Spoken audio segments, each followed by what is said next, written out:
Iran নিয়ে যুক্তরাষ্ট্রের যুদ্ধ এখন শুধু সামরিক নয়, রাজনৈতিক সংকটেও পরিণত হয়েছে। সমুদ্রপথে অবরোধ আর পাল্টা উত্তেজনার মধ্যে পরিস্থিতি ক্রমেই জটিল হচ্ছে। এরই মধ্যে ১ মের সময়সীমা সামনে আসায় প্রেসিডেন্ট ডোনাল্ড ট্রাম্পের জন্য বড় এক আইনি চ্যালেঞ্জ তৈরি হয়েছে।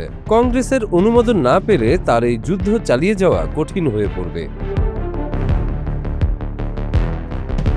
যুক্তরাষ্ট্রের ১৯৭৩ সালের ওয়ার পাওয়ার্স অ্যাক্ট অনুযায়ী কোনো প্রেসিডেন্ট যুদ্ধ শুরু করলে ৪৮ ঘন্টার মধ্যে কংগ্রেসকে জানাতে বাধ্য। এরপর কংগ্রেসের অনুমোদন ছাড়া সর্বোচ্চ ৬০ দিন পর্যন্ত সামরিক অভিযান চালানো যায়। এই সময়সীমা পেরোলে যুদ্ধ চালিয়ে যেতে হলে অবশ্যই কংগ্রেসের আনুষ্ঠানিক অনুমোদন প্রয়োজন হয়। এই নিয়ম অনুযায়ী এখন ট্রাম্প প্রশাসন একটি গুরুত্বপূর্ণ সময়সীমার মুখে দাঁড়িয়ে আছে। ১ মের মধ্যে কংগ্রেস যুদ্ধ চালিয়ে যাওয়ার অনুমোদন না দিলে আইন অনুযায়ী সামরিক অভিযান সীমিত করা বা বন্ধ করে দেওয়ার বাধ্যবাধকতা তৈরি হতে পারে। তবে বিষয়টি এতটা সরল নয়। অতীতে একাধিক মার্কিন প্রেসিডেন্ট এই আইনকে পাশ কাটিয়ে সামরিক অভিযান চালিয়ে গেছেন। তারা বিকল্প আইনি ব্যাখ্যা ব্যবহার করে যুদ্ধ অব্যাহত রাখার নজিরও তৈরি করেছেন। তাই এবারও একই পথে এগোনোর সম্ভাবনা উড়িয়ে দিচ্ছেন না বিশ্লেষকরা। আইন বিশেষজ্ঞদের মতে ৬০ দিনের পর আরও ৩০ দিন সময় বাড়ানো গেলেও সেটার জন্য কঠোর শর্ত মানতে হয়। প্রেসিডেন্টকে লিখিতভাবে জানাতে হয় যে সামরিক অভিযান চালানো অপরিহার্য হয়ে উঠেছে, কিন্তু ৯০ দিন পার হলে কংগ্রেসের অনুমোদন ছাড়া যুদ্ধ চালিয়ে যাওয়া আইন বিরোধী হিসেবে গণ্য হয়।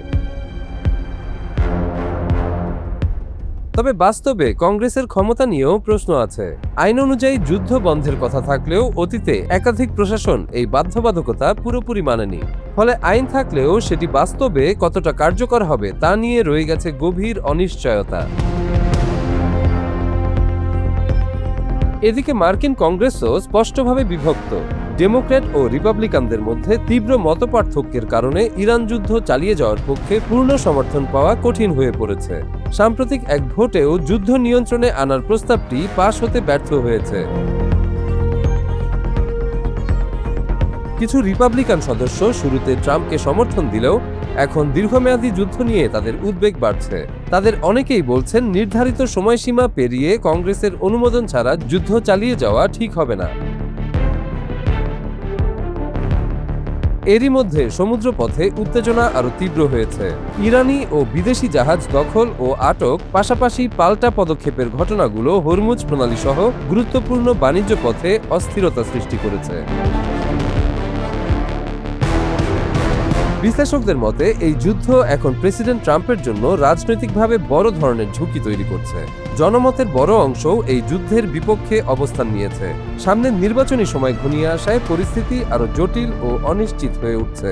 তাই প্রশ্ন এখন একটাই, ১ মের পর যুক্তরাষ্ট্র কি যুদ্ধ সীমিত করবে, নাকি বিকল্প আইনি পথ ব্যবহার করে আরো গভীর সংঘাতে জড়িয়ে পড়বে? এখন সবার নজর সেই সিদ্ধান্তের দিকেই।